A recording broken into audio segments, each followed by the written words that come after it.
In this video, I'm going to show you how to play YouTube in the background of your iPhone. So there's two ways to do this. Make sure to go to your settings and go down to general and go down to where it says picture in picture. Make sure this is toggled on.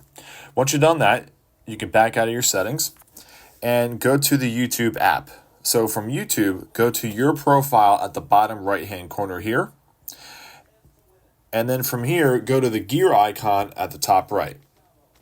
What you're going to want to do from this point is scroll down until you see playback, which is under video and audio preferences, and make sure your picture in picture is toggled on. When you have these two things toggled on, you are ready to play YouTube in the background while using another app. So what we can do here is I have a video here. I'm just going to hit play.